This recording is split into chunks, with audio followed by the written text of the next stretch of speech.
Bismillahirrahmanirrahim. Assalamualaikum warahmatullahi wabarakatuh. Al-Fatihah. A'udzu billahi minasyaitonir rajim. Bismillahirrahmanirrahim.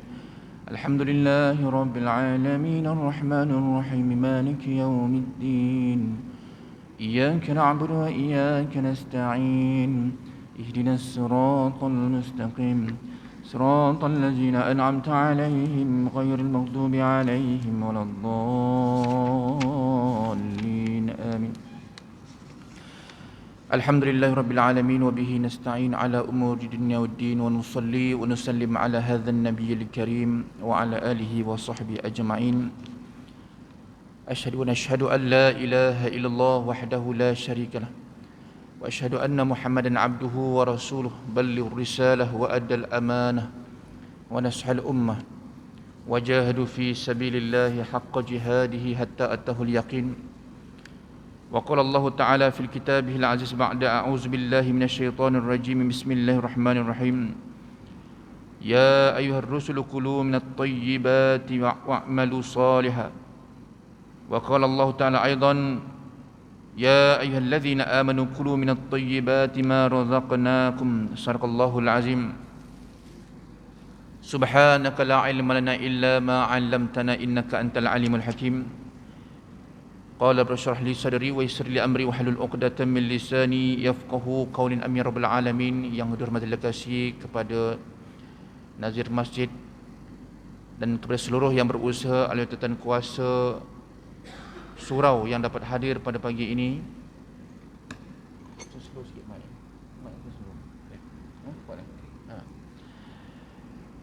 Dan tidak lupa kepada seluruh para ilmuwan, para ulama, para asatizah, datuk-datuk, datin-datin, tuan-tuan, puan-puan yang dirahmati Allah Subhanahu wa taala. Alhamdulillah, pertama dan selamanya kita merafakkan setinggi-tinggi kesyukuran kehadrat Allah Subhanahu wa taala kerana dengan limpah dan kurnia serta inayahnya pada pagi yang berbahagia ini kita dapat sama-sama dipertemukan oleh Allah Subhanahu wa taala dengan nikmat iman dan Islam, kelapangan masa dan kesihatan yang dikurniakan oleh Allah Subhanahu wa taala. Semuanya adalah bersifat sementara dan pinjaman belaka yang mana pastinya akan dipulangkan kembali kepada Tuhan empunyanya, iaitu Allah Subhanahu wa taala.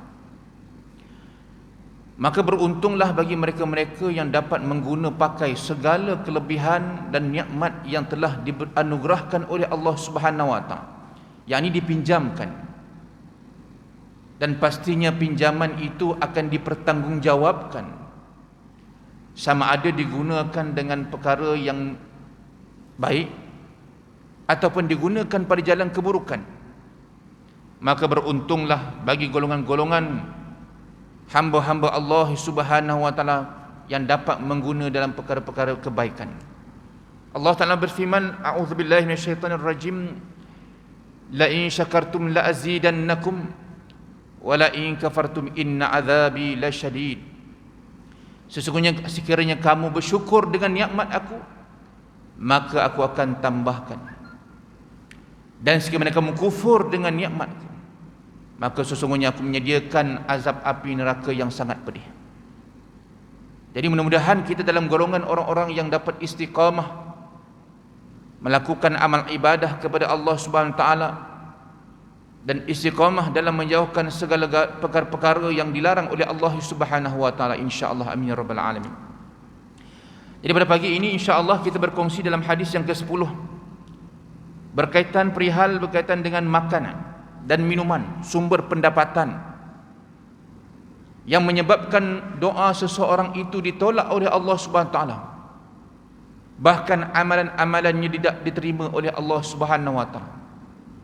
Kesan daripada makan minum inilah yang menyebabkan disebutkan oleh Nabi sallallahu alaihi wasallam tidak masuk syurga daging yang tumbuh daripada sumber rezeki yang haram. Api nerakalah yang lebih selayaknya baginya. Nabi SAW memberikan suatu ancaman. Nabi SAW memberikan suatu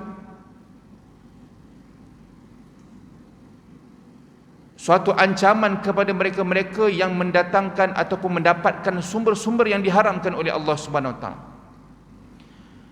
Maka ada di kalangan kita, di kalangan manusia pada hari ini mencari perkara-perkara yang diharamkan oleh Allah Subhanahu Wa Taala, tanpa rasa takut akan azab-azab yang disediakan oleh Allah Subhanahu Wa Taala.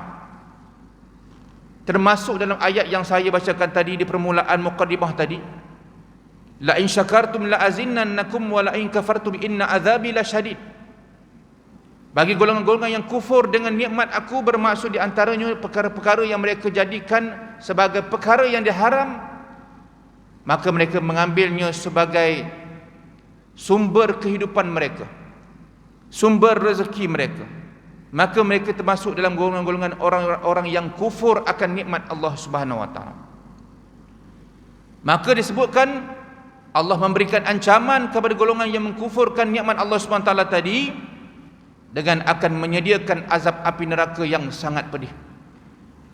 Tuan-tuan baca Allah Subhanahu Wa Taala, orang yang tidak diperkenankan doanya,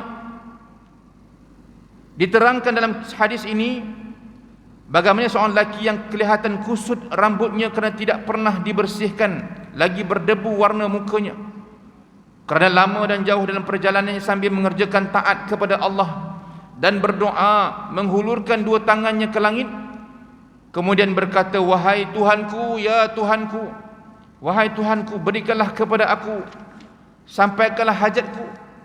Dia berdoa dan terus berdoa, menampakkan sebagai seorang abid yang sedang beribadah kepada Allah SWT dengan sekuat-kuatnya, dengan bersungguh-sungguh,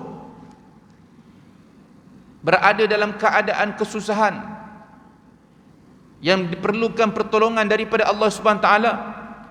Demikianlah keadaannya yang berhasrat sungguh untuk diterima doanya. Tetapi malang pula nasibnya kerana doanya dalam keadaan yang sedemikian rupa tidak diperkenankan dan hajatnya tidak dimakbulkan. Dan ini adalah disebabkan ketiadaan syarat yang amat diperlukan untuk doanya itu, iaitu ketiadaan halal makanannya. Syarat untuk dimakbulkan doa itu tidak ada. Apabila syarat itu tidak ada, maka doa itu tidak akan dimakbulkan oleh Allah Subhanahu Wa Taala. Apa syarat dia? Syarat dia adalah makanan yang dihalalkan oleh Allah Subhanahu Wa Taala. Bila kita sebut halal, ada orang pandang biasa ingredient, bahan-bahan, sumber-sumber, bahan-bahan semata-mata dikatakan khinzir semata-mata. Tidak. Tetapi yang lebih utama ialah sumber pendapatan itu. Yang datang daripada mana? Datang daripada perniagaan yang menipu kah? Mencuri ke? Riba ke? Syubhat ke? Dan sebagainya. Maka mestilah diteliti dan dikaji semula. Dilihat daripada manakah sumber itu datang. Maka minumannya haram, pakaiannya haram, dan disuapkan ke mulutnya dengan perkara yang haram. Semua benda haram. Tak ada benda yang tak haram. Jadi tuan-tuan rahmati Allah Subhanahu Wa Taala, bila kita sebutkan perkara haramnya, ada orang buat main-main. Dia kata tak apa kalau kita buat benda haram, tak apa, yang penting kita sembahyang, nanti clear lah tu. Tak apa kalau kita cari daripada harta-harta yang haram, kita bersihkanlah dia. Dengan kita pergi haji, settle lah. Kita bagi kepada anak yatim, settle lah. Kita buat masjid, settle lah. Kita bagi surau, rumah orang tua, bersihlah duit kita tu. Ini adalah suatu pemikiran yang semakin banyak menular di kalangan masyarakat kita yang berfahaman liberal. Banyak tuan-tuan. Sebab itu mereka tidak kisah apa sahaja sumber yang datang, pastinya dia menghasilkan dengan nilai yang lumayan. Tidak kira datang dari sumber yang diharamkan oleh Allah SWT dengan saham-saham yang mereka taburkan. Contohnya saham-saham perjudian, saham-saham arak contohnya. Ada di kalangan manusia tidak merasakan ini satu-satu kesalahan. Bahkan Allah Subhanahu Wa Taala memberikan ayat Quran firman-Nya dengan qat'i bahawa menunjukkan bahawa keharaman arak dan judi itu, innamal khamru wal maisir, sesungguhnya Allah Subhanahu wa taala telah mengharamkan khamar dan judi. Tetapi ada di kalangan kita menghalalkan perkara demikian. Sebab itu tuan-tuan berkata Allah Subhanahu wa taala, ramai golongan di antara kita hari ini yang mereka telah menghalalkan perkara yang diharamkan oleh Allah Subhanahu wa taala. Dan mereka tidak merasakan suatu kesalahan apabila mereka melakukan kejahatan, melakukan perkara yang haram, dalam masa yang sama mereka melakukan kebaikan, bersedekah, solat, zikir dan sebagainya. Sedangkannya perkaranya bercampur dengan perkara-perkara yang syubhat dan haram. Begitulah dia disebutkan dalam kitab Tajul Urus, Ibnu Athaillah As-Sakandari menyatakan bahawa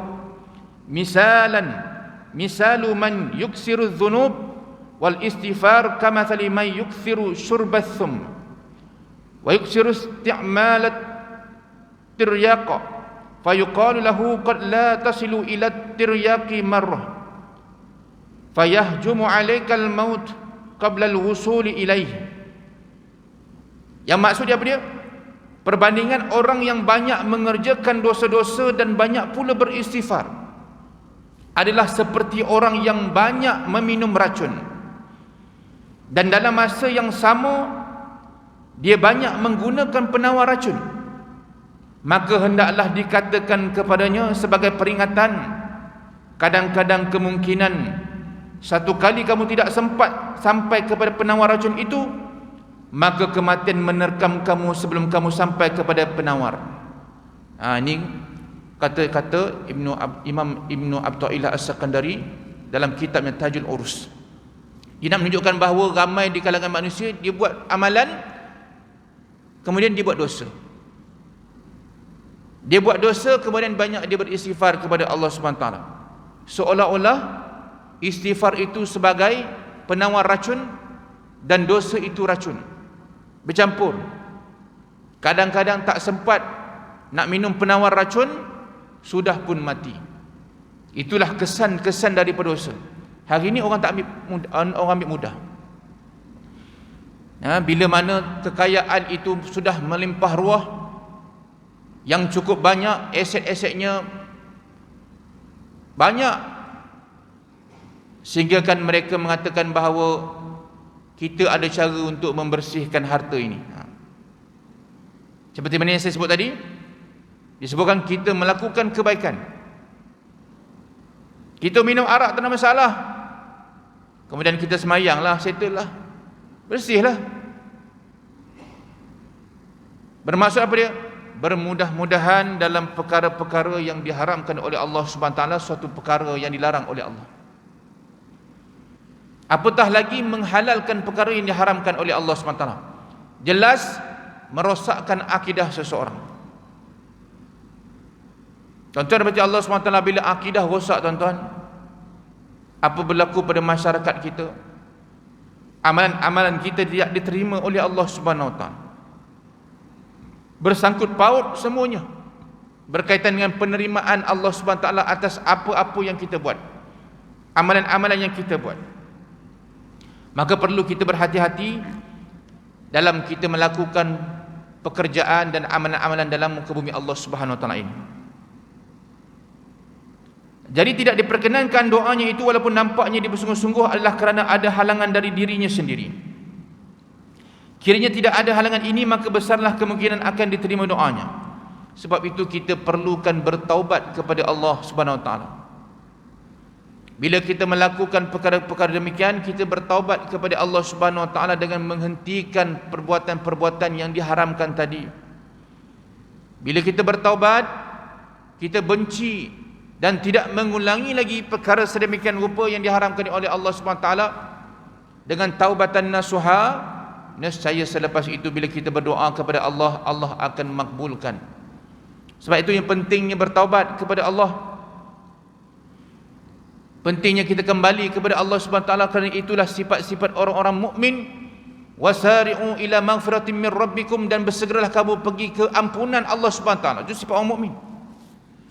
Tapi sifat orang yang fasik, orang-orang munafik, maka mereka melengah-lengahkan bertaubat kepada Allah Subhanahu wa taala. Mereka lalai dengan harta mereka yang banyak. Mereka lupa diri, seperti mana Qarun, seperti mana Fir'aun yang lupa diri dan terus lupa dan terus lupa dan terus lupa, sehingga mereka telah merasakan diri mereka sebagai Tuhan. Itulah kesan dosa yang dilakukan oleh manusia. Sebab sifat dosa ni tuan-tuan rahmati Allah Subhanahu taala, dia tidak akan berkurangan. Sifat dosa dia tidak berkurangan. Sifat dosa dia seperti barah yang mana apabila tidak dipotong dan tidak dibuang, maka dia akan menjalar kepada seluruh badan. Sebab itu sifat dosa ni, kalau kita tidak bertaubat, maka dia akan bertambah dan lebih advance. Lebih hebat dosa yang akan dilakukan, lebih dahsyat. Sebelum biasa buat dosa kecil saja, lama-lama buat dosa besar, lama-lama buat dosa besar, kemudian bawa sampai ke jenayah, buat benda-benda dosa yang disebutkan jenayah. Itu sifat dosa apabila tidak bertaubat kepada Allah Subhanahu wa taala. Maka sebab itu orang-orang mukmin, orang-orang yang bertakwa kepada Allah Subhanahu wa taala cukup takut dengan berkaitan dengan dosa ini, kerana ianya boleh membawa kepada lupa dan matinya hati seseorang itu. Tuan-tuan rahmati Allah Subhanahu wa taala. Menurut riwayat pernah dikatakan orang kepada Sa'ad bin Waqqas bahawa di antara sahabat-sahabat Rasulullah sallallahu alaihi wasallam, dialah satu-satunya orang yang diperkenankan permintaan doa. Olehnya diterangkan dengan tegas bahawa aku tidak pernah mengangkat ke mulutku suatu makanan melainkan aku tahu daripada mana datangnya dan daripada mana pula keluarnya. Itulah maknanya sahabat-sahabat Nabi sallallahu alaihi wasallam. Dia orang tahu daripada mana makanan tadi. Dia tahu, dia kaji, dia teliti. Kita jarang tuan-tuan, tak tahu daripada mana kita makan je kan. Tapi tak apalah, dimaafkan kalau kita tak tahu kan. Tetapi nak ceritanya, beginilah hati mereka sahabat-sahabat Nabi sallallahu alaihi wasallam, kurun yang terbaik, yang cukup dekat dengan Allah dan cukup dekat dengan Rasul, sehingga mereka meneliti setiap apa yang masuk ke dalam mulut mereka. Dikatakan Imam Hanafi rahimahullah taala, apabila seorang mengadu kepada dia kambingnya hilang, kemudian Imam Hanafi kata tak berjumpa, aku tak jumpa pun, tak nampak. Kemudian selang beberapa hari, Imam Hanafi dijemput dalam satu kenduri. Apabila Imam Hanafi pergi ke kenduri tadi, Imam Hanafi nak mendapati ada seekor kambing yang telah dihidangkan, kambing yang telah dihidangkan pada dalam kenduri tadi. Maka Imam Hanafi dia kata apa? Dia tak makan kambing dalam kenduri tadi. Maka dia balik begitu saja. Orang tanya, kenapa Imam? Kenapa tak makan? Dia kata, sebenarnya aku khawatir sekira mana kambing yang dihidangkan itu adalah kambing yang hilang, yang mana-mana ada orang mengadu sebelum tu kepada aku. Dia takut, dia risau. Mungkin orang tu tak curi, mungkin orang tu terbeli kepada pencuri, mungkin kan, sebab benda tu syubhat bagi dia. Dia risau, dia takut. Takut makanan yang disuapkan ke dalam mulutnya tadi adalah perkara yang syubhat. Bayangkan tuan-tuan macam Allah SWT, kalau kita agak-agak macam mana? Dah kena kambing golek tu, Allahu Akbar, tak kira dah kan. Lepas kita beratur, 2-3 kali dah kita ni orang sama juga kan. Kambing golek contoh, kalau boleh makan kambing. Dan juga disebutkan sahabat dia Imam Nawawi rahimahullah ta'ala. Imam Nawawi dalam kisahnya menyatakan dia tidak suka makan buah. Apabila orang kata kenapa tak suka makan buah, Imam Nawawi dia kata kalau makan buah malam nanti mengantuk. Sebab Imam Nawawi ni tidur dia sikit saja, banyak dibahagikan dengan mentelaah, banyak berdakwah, banyak mengarang kitab kan, banyak orang kata beribadah kepada Allah Subhanahu Wa Taala. Maka dia kata malam aku takut mengantuk kalau aku makan buah ni. Apabila ditanya dan terus ditanya, maka dia telah memberikan jawapan yang mengejutkan. Dia kata apa? Dia kata, kerana apa aku tak nak makan buah? Kerana aku tak makan buah, buah ini ditanam di tanah wakaf. buah-buah yang dijual ditanam di tanah-tanah wakaf yang semestinya tanah wakaf ini tidak boleh digunakan untuk peribadi, untuk hasil yang lain dan sebagainya. Maka sebab itu rupanya Imam Nawawi rahimahullah ta'ala tak makan. Tuan-tuan mati Allah SWT, begitulah ulama-ulama yang terdahulu menjaga makan minumnya daripada masuk ke dalam tubuh badannya. Sebab itu kita tengok, Masya Allah tabarakallah, ulama-ulama yang terdahulu, golongan salaf, cukup dekat dan takut kepada Allah Subhanahu Wa Taala. Sedikit saja perkara yang terlintas, sedikit saja dosa yang dibuat, dirasakan seperti mana gunung yang akan menghempap mereka. Tapi orang-orang yang fasik, yang tidak takut kepada dosa, mereka akan merasakan dosa itu seperti mana seekor lalat yang boleh ditepis begitu sahaja. Itu sifat orang mukmin. Maka sedikit dosa yang mereka kerjakan, maka mereka rasa takut seperti mana gunung yang akan menghempap kepala mereka, yang pecah, yang akan menghempap mereka. Begitulah keadaan bagi orang-orang yang beriman kepada Allah SWT, yang takut akan dosa. Kerana apa? Punca daripada makan tadi. Dan punca daripada makan ini jugalah menyebabkan hati manusia menjadi keras. Manusia tidak lagi mahu mendengar nasihat, tidak mahu berkata perkara-perkara baik, dan tidak boleh menilai perkara yang baik dan buruk. Bahaya tuan-tuan dan Allah SWT. Orang buat baik kita kata jahat, orang buat jahat kita kata baik. Banyak. Orang kata arak tu haram, dia kata arak tu tak haram. Orang kata judi tu haram, judi tu tak haram. Orang setuju kata arak dan judi itu perlu dibatalkan, kita kata tak berapa, tak sesuai. Tak sesuai, kata kita tak meraihkan orang bukan Islam. Bila masa pula agama orang Islam meraihkan judi dan arak? Cuma hanya sebahagian saja dalam perayaan adat-adat mereka, sedikit saja. Tapi yang malunya adalah apabila orang Islam sendiri yang sebut sedemikian rupa. Bahkan orang bukan Islam pula yang mengatakan tidak ada judi dan arak yang dibebaskan, yang boleh berbebas-bebasan dengan judi dan arak. Tak ada.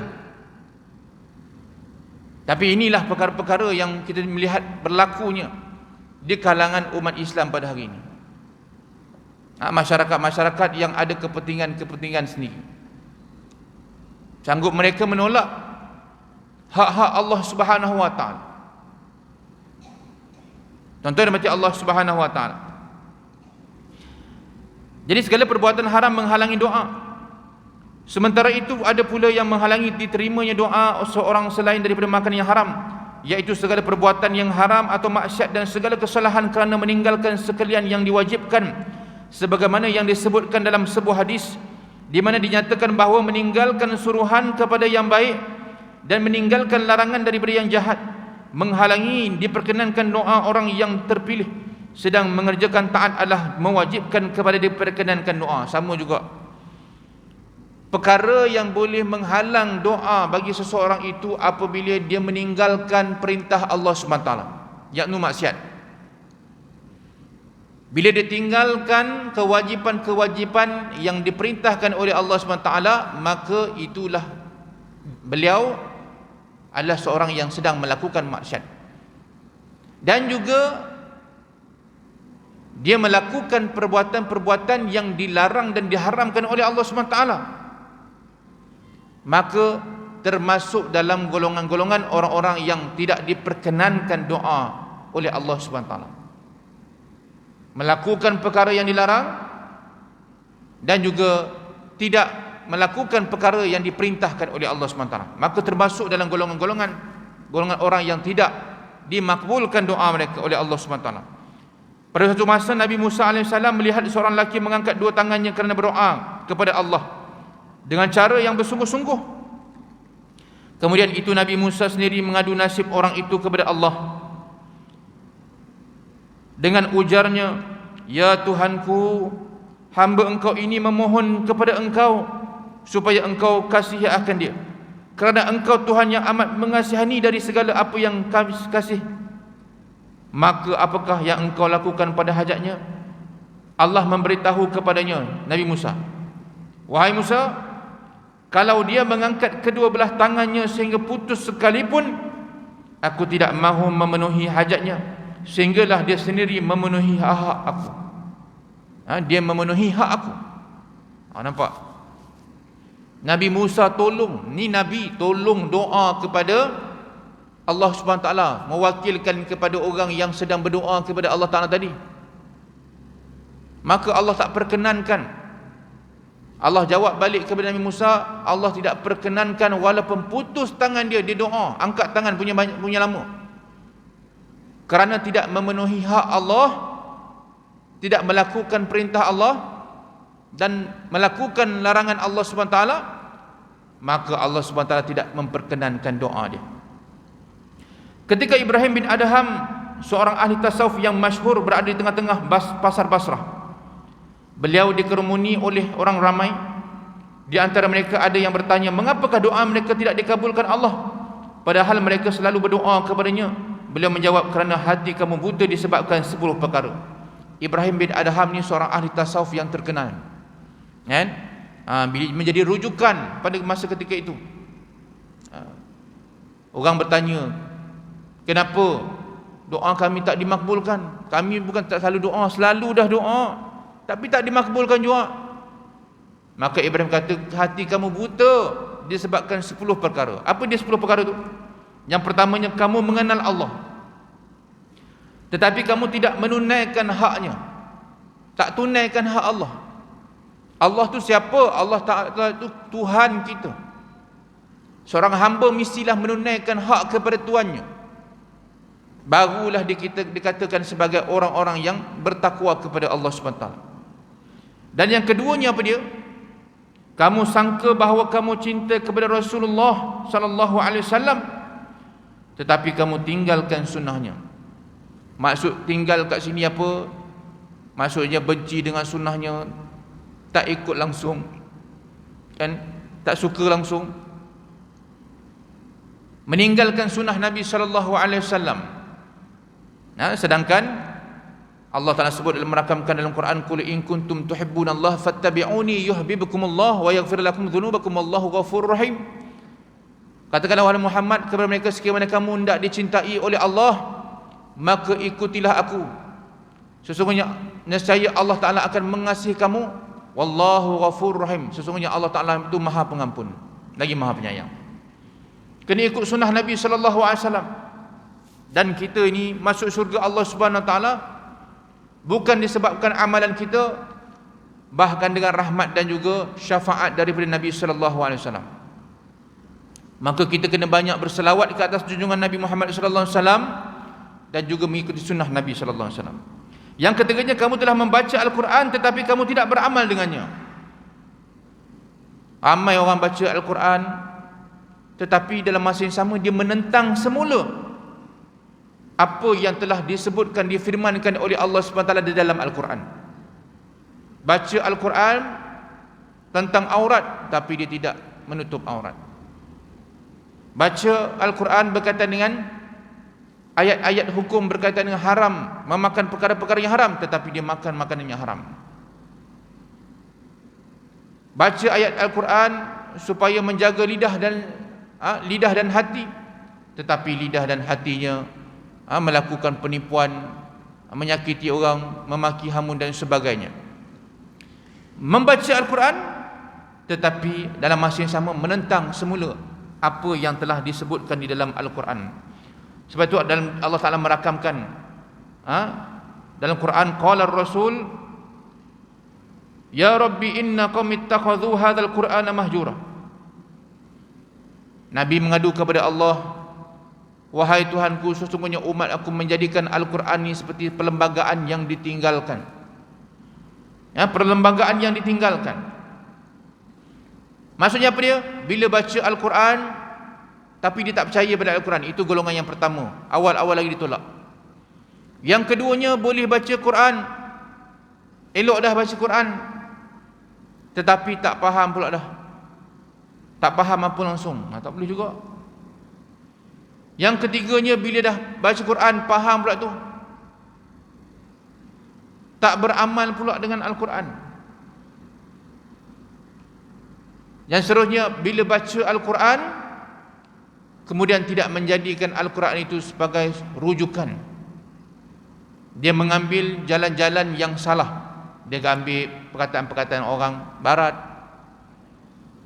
golongan-golongan liberal, orang-orang putih, orang-orang ahli sastrawan dan sebagainya. Dia tak mengambil rujukan utamanya Al-Quran dan hadis Nabi SAW ini sebagai panduan. Ini banyak kalangan kita, walaupun dikatakan orang yang beragama Islam.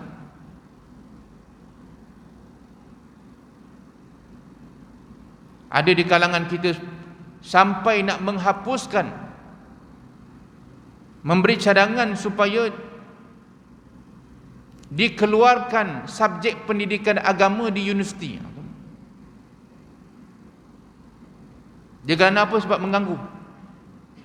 mengganggu fokus bagi penuntut-penuntut di universiti ini untuk memfokuskan bidang mereka yang khusus. Dengan adanya subjek agama ni mengganggu mereka, tidak membawa kecemerlangan. Bayangkan tuan-tuan rahmati Allah Subhanahu Wa Taala, pemikiran-pemikiran yang rosak ini berlaku di kalangan mereka yang cuba memimpin umat. Sebab itu disebutkan dalam hadis yang lain, menyatakan pada ketika akhir zaman yang semakin dekat, maka kamu akan menjadikan orang-orang jahil sebagai pemimpin-pemimpin kamu. Bahaya tuan-tuan rahmati Allah SWT. Mereka membawa kepada kesesatan. Mereka cuba membawa manusia ini hidup dalam keadaan meninggalkan Allah, melupai Allah Subhanahu Wa Taala. Sedangkan pendidikan ni adalah suatu perkara yang sangat penting dalam kehidupan. Semalam pun kita mendengar khutbah berkaitan dengan apa? Pendidikan anak-anak. Beri pentingnya pendidikan anak-anak daripada awal muda sampailah besar, untuk mewarisi kepimpinan, mewarisi negara, bangsa dan sebagainya pada masa akan datang selepas ketiadaan kita nanti. Tapi dia boleh buat main, dia kata apa? Hilangkan, keluarkan subjek pendidikan agama ni daripada universiti. Allahu Rabbi. Macam-macam manusia pada hari ini. Baik tuan-tuan macam Allah Subhanahu Taala. Yang keempatnya, kamu telah makan nikmat-nikmat Allah tetapi kamu tidak tunaikan syukurnya. Makan nikmat Allah Subhanahu Taala. Kalau kita makan tu makan banyak. Kalau kita ni nak makan bersungguh-sungguh, bersungguh-sungguh makan kita biasa nak sedap, makan nak special. Kalau nak makan ikan nak makan nak mahal, nak siakap 1,200 contohnya lah. Tapi dalam ibadah kepada Allah Subhanahu Wa Taala, dalam mensyukuri nikmat Allah Subhanahu Wa Taala, lebih kurang saja. Makan bersungguh-sungguh, banyak makan, habis duit pun tak apa banyak. Tapi dalam kita nak menginfakkan harta pula dalam jalan Allah Ta'ala, kita tak menginfakkan harta. Itu tak betul lah. Nak beribadah kepada Allah SWT, sembahyang pun sekejap saja, cepat je bingkas. Baca pun laju, baca laju. Kalau sembahyang seorang tu lagi lajulah. Tapi kalau duduk makan, duduk setengah jam, sejam tak apa. Makan satu persatu, makan sampai kenyang, melantak sampai kenyang. Begitulah. Ya. Itu perkara yang kesalahan yang dilakukan. Kemudian yang kelima, kamu telah berkata syaitan itu musuh kamu tetapi kamu tidak menentangnya. Dah tahu dah syaitan itu musuh kita, tetapi kita tidak berusaha menentangnya, bahkan kita mengikutinya. Kita ikut jejak langkah syaitan. Allah Ta'ala sebut dalam Quran, udkhulu fis silmi kaffah wa la tattabi'u khutuwati syaitan innahu lakum aduwwum mubin. Masuklah kamu ke dalam Islam keseluruhannya, jangan kamu ikut jejak langkah syaitan, sesungguhnya syaitan itu adalah musuh yang nyata. Masuk Islam semuanya, keseluruhan aspek, akidahnya, syariatnya, tasawufnya, masuk semua. Semua apa yang ada dalam cabang-cabangan akidah, apa yang ada dalam cabang syariat, dalam tasawuf, maka kita kena belajar, kita kena ambil. Kalau kita tak tahu, lebih baik kita diam. Jangan kita ni tahu sesuatu ilmu, kita nak menghukumkan semua perkara, tak boleh. Jangan kita semangat satu-satu ilmu yang kita ada, kita nak membid'ah, mengkafirkan orang dan sebagainya, tak boleh. Ada sahabat saya dalam satu surau, moga-moga ini tak berlaku kat sini lah. Dia mengaji Al-Quran bagus, elok dah mengaji, dan dia khatam Quran bagus. Dia punya semangat ni, bila mana dia pergi surau, dia dengar imam tu baca salah-salah sikit, lepas habis baca, lepas habis semayang, dia jumpa dengan imam tu, dia kata, minta maaf ya, saya mufarakah dengan awak ni, awak baca salah. Oh, salah berlaku orang. Ini ada penyakit orang macam ni. Dia semangat dia, habis orang lain salah. Berkali-kali jumpa pula imam ni baca salah sikit, minta maaf, saya dah tengok, saya dah cek bacaan awak, awak baca salah, saya mufarakah, saya tak boleh semayang dengan awak ni, batal. Tapi bila orang suruh balik semayang, dia jadi imam, tak mau. Saya belum sedia lagi lah. Pandai pula dah. Ini penyakit. Bila dia tahu satu perkara, dia nak menghukumkan perkara-perkara lain, semua benda, tak boleh. Dalam perkara lain ada ilmunya. Tak boleh kita nak menghukumkan ilmu yang kita ada semata-mata satu ilmu yang kita ada, kemudian kita nak menilai ilmu-ilmu perkara-perkara yang lain, tak boleh. Hukum-hukum yang lain tak boleh. Tak sampai. Dia tidak akan sampai. Begitu juga Imam Ahmad menyatakan bahawa sesungguhnya dalam kitab, Imam Ahmad kata apa? Sekiranya seseorang itu mencari jalan kebenaran hukum hakam dengan hanya semata-mata dengan Al-Quran tanpa merujuk kepada hadis Nabi SAW, nescaya dia tidak akan jumpa jalannya. Dia tak akan jumpa jalan penyelesaian ini. Imam Ahmad Hanbal kata, tak boleh kita nak menghukumkan semua perkara berdasarkan Al-Quran semata-mata, tak boleh.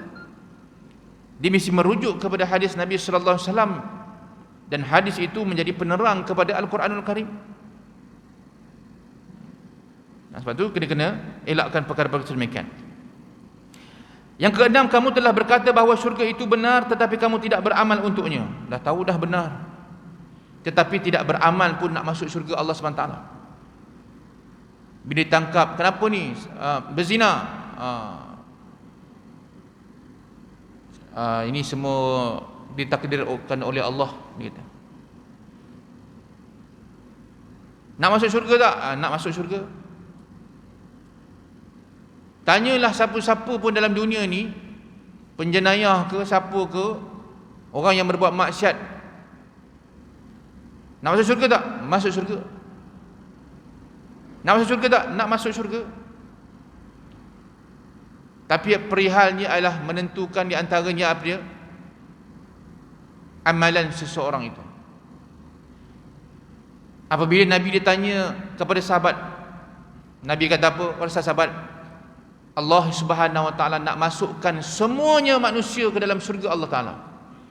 Allah nak masukkan semua hamba-hambanya ke dalam syurga Allah Subhanahu Wa Taala, melainkan mereka-mereka yang tidak mahu masuk syurga Allah. Sahabat bertanya, adakah orang tak nak masuk syurga Allah Taala, wahai Nabi? Adakah orang ni? Nabi kata ada. Siapa dia? Mereka-mereka yang tidak mahu mengikut perintah Allah dan melakukan larangan-larangan Allah. Itulah orang yang tidak mahu masuk syurga Allah. Macam sebut tadi, bahawa syurga itu benar tetapi tidak beramal untuk nak masuk syurga, tapi melakukan amalan-amalan yang boleh memasukkan ke dalam neraka Allah SWT. Kemudian yang ke-8 ni apa dia? Yang ke-7, kamu telah berkata bahawa neraka itu benar tetapi kamu tidak lari daripadanya. Tak lari daripada neraka itu, bahkan melakukan perkara-perkara amalan-amalan yang boleh memasukkan ke dalam neraka Allah SWT. Bagaimana doa kamu nak dimakbulkan oleh Allah SWT? Sepatutnya kita kena melakukan perkara yang menjauhkan diri seorang itu daripada neraka. Dan yang ke-8, kamu telah berkata bahawa mati itu benar tetapi kamu tidak bersedia baginya. Walaupun benar, tetapi ada dia kata tak apa, muda lagi, zaman rock ni kita tak ada masalah, muda lagi, relax dulu, tunggulah umur 50-60, nanti kita pergilah surau masjid. Leka lagi, leka. Dah datang COVID-19 pun leka lagi. Tak ada kesungguhan, tak ada nampak perubahan pun. Yang berhibur terus berhibur, yang buat maksiat terus buat maksiat. Yang nak terkinja-kinja dalam laman sosial, nak selak sana, nak selak sini, terus selak sana, selak sini, buat macam-macam. Nak famous punya pasal, nak cari harta, nak cari duit, tak kira dah, tak pedulilah hal haram. Orang cakap tak boleh, tak berkat, mana tahu bukan kau Tuhan yang menentukan. Macam tu jawapan. Itulah jawapan dia nak menghalalkan perkara yang dia boleh buat. Bila ditegur, engkau bukan Tuhan nak hukum aku. Bukan hukum engkau, itu Allah lah yang suruh sebut. Benda yang kau buat tu haram, yang salah. Bila orang bagi nasihat itu adalah satu anugerah yang sangat baik, yang terindah bila mana kita dapat ambil, yang nak menyelamatkan kamu. Sebenarnya nasihat ni ad-dinun nasihat. Agama itu nasihat. Orang yang diberi nasihat itu sebenarnya dia berada dalam kelemasan, seolah-olah mereka yang berada dalam lautan ataupun dalam sungai banjir, yang mana mereka itu nak lemas dah. Kemudian ada orang nak bantu dan memberikan ranting ataupun kayu untuk dipegang dan ditarik ke daratan. Itulah seolah-olah orang yang diberikan nasihat. Tetapi bayangkan orang yang bernasihat orang nak lemas, orang dah bagi ranting, orang dah bagi kayu untuk dia capai, pegang dan selamatkan diri dia, dia tak nak. Dia sombong. Dan dia akan mati kelemasan begitu. Bila dia nak bantu, tetapi dia tak mau bantuan itu, sombong dia, mati hatinya. Dan yang ke-9, kamu bangun daripada tidur lalu kamu ceritakan segala keaiban manusia tetapi kamu lupa keaiban kamu sendiri. Ni banyak cerita kelemahan orang, keaiban orang dan sebagainya, buka, tetapi tak perasan rupanya keaiban kita sendiri banyaknya keaiban kita. Dan kita kena ingat bahawa kita ini hidup ni mulia ni, termasuk saya lah yang bercakap. Sebab apa kita jadi mulia ni? Sebab apa? Allah Ta'ala menutup keaiban kita. Kalau Allah Ta'ala membuka keaiban kita, habis kita. Orang tak nak berkawan dengan kita. Kerana apabila seseorang itu melakukan maksiatnya pada siang hari, malam hari Allah tutup akan keaiban dia. Bila dia membuat maksiat pada malam hari, Allah tutup pada siang harinya. Tapi pada hari ini manusia melampaui batas. Dia sanggup membuka keaibannya dan membuka keaiban orang. Ini satu perkara yang tercela dalam Islam. Mengaibkan, menjatuhkan maruah seseorang. Dan yang 10 ialah kamu kebumikan mayat-mayat manusia tetapi kamu tidak mengambil iktibar pelajaran daripada mereka. Dia pergi hantar perkebumian, tengok orang meninggal, jenazah diturunkan ke liang lahat dan sebagainya, dia boleh buat gurau lagi. Dia boleh selfie dengan mayat. Dia boleh gelak-gelak. Dia boleh orang kata apa, menunjukkan tak rasa gerun dan takut. Dalam hadis Nabi SAW, cukuplah dengan kematian ini memberikan suatu pengajaran, menghilangkan kelazatan, dalam dunia ini dengan peringatan kematian itu. Tapi kalau rasa dengan peringatan yang begitu sendiri pun dah tak rasa tak heran, tak takut, tak ada apa-apa, tak risau, maka ketahuilah bahawa menunjukkan hati yang sudah mati. Kita risau. Jadi pada hadis ini, tuan-tuan yang dirahmati Allah Subhanahu taala, yang pertamanya menunjukkan kepada wajibnya orang-orang yang beriman supaya makan dan minum daripada makanan dan minuman yang halal. Yang halal ialah yang baik, iaitu menurut hukum, faedah dan khasiat yang ada padanya, serta memakai pakaian yang halal, dan wajib pula mereka mendapatkan yang halal itu dengan jalan yang halal atau dengan usaha yang diharuskan. Orang yang beriman diwajibkan beribadah dan disuruh berdoa. Ibadah dan doa wajiblah dilakukan dengan cara yang suci. Suci niatnya, suci maksudnya, suci zahir badan dan batin daripada segala yang haram.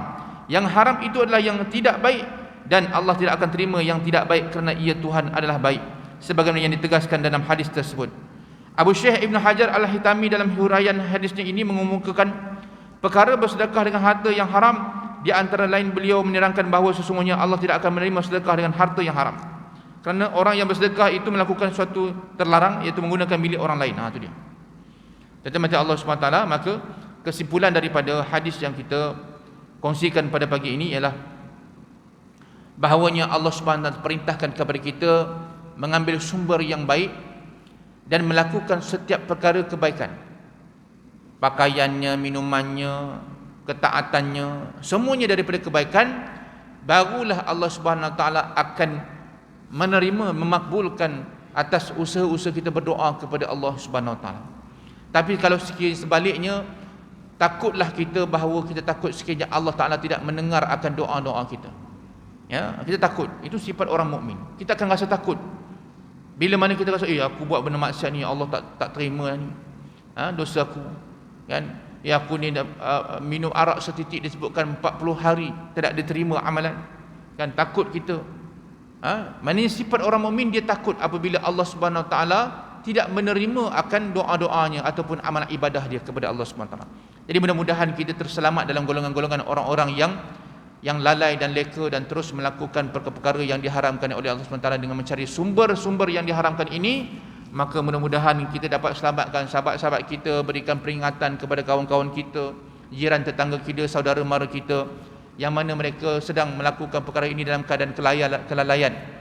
Ingatkan mereka tentang dikatakan tentang ancaman-ancaman daripada Allah Subhanahu Wa Taala. Maka setiap yang haram tadi tidak menghasilkan perkara yang baik, dan pastinya akan menghasilkan perkara-perkara yang merosakkan ataupun musibah-musibah yang diturunkan oleh Allah SWT di dalam dunia, bahkan lebih-lebih lagi di akhirat kelak.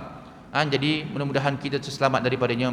Jadi sekadar itu saja yang dapat sama-sama kita kongsikan pada pagi ini. Mudah-mudahan dapat sedikit sebanyak tentang pengajaran daripada hadis ini, dan Allah SWT memberkati kita pada pagi ini insya-Allah. Jadi yang baik itu daripada Allah, yang lemah itu dari kelemahan saya minta ampun, minta maaf. Aku liqauli hadza wa astaghfirullahal azim li wa lakum lisa'il muslimina wal muslimat fastaghfiruh innahu huwal ghafurur rahim. A'udzu billahi minasyaitonir rajim. Bismillahirrahmanirrahim. Allahumma arinal haqqo haqqan warzuqna ittiba'ah wa arinal batila batilan warzuqna ijtinabah. Walhamdulillahi rabbil alamin. Taqabbalallahu minkum.